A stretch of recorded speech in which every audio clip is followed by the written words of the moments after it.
What is your view of the movement to reallocate resources from the police to the communities and maybe do something similar with prosecutors' officers or with Department of Justice?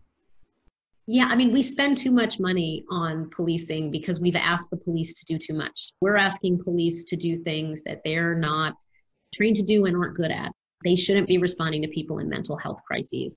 They shouldn't be in schools. The part of police budget that deals with violent crime is minute. And so we really need to think about shrinking the size of police forces so that it's focused on that core policing task of investigating violent crimes, and that these other functions that have been kind of haphazardly thrown at the police are placed in communities where they can do a better job. And I think that the terminology defunding the police, it means different things to different people. Some people want to abolish police. I'm not in favor of abolition. I think you have to have a police force, particularly in a country like ours, where so many people in the population are armed. You have to have an armed force that addresses violence and has the ability to respond to that.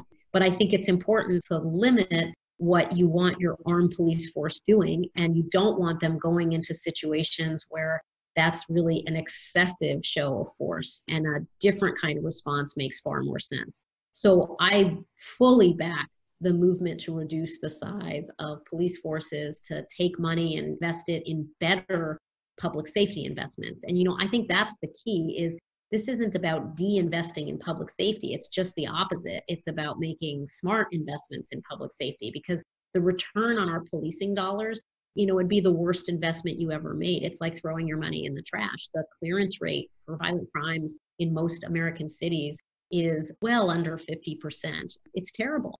And so we're just throwing good money after bad. And it's insane to keep doing that and expecting that we're going to get different results. Instead, what we need to think about is, how do you get the same benefits in terms of, when you have a large police force, you have a lot of surveillance, and that does help with deterrence. So you need to think about, well, can we do that in a better, more cost-effective way that also doesn't have these horrible side effects of the police having violent interactions with the community and causing communities to distrust them?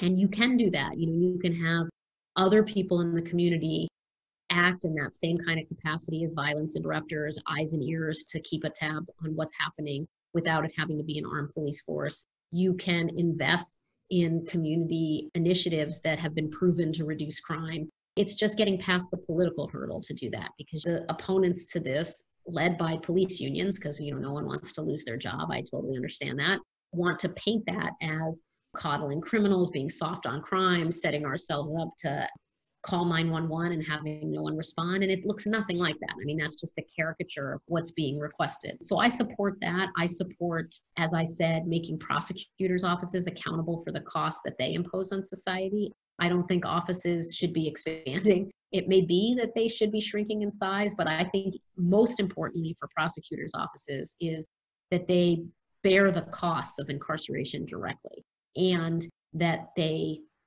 don't have the hammers that they are currently using to avoid trial. I think we need to really drastically limit pretrial detention and mandatory minimum sentencing. And both of those things are the hammers that prosecutors use to get pleas. And when those go away, you will see prosecutors having to make decisions about which cases really need to be charged. And they'll make better decisions as a result. People make better decisions when they don't think that everything is free and unlimited. Thank you very much for this interview, Professor Barkow. Oh, thanks so much. I enjoyed talking with you.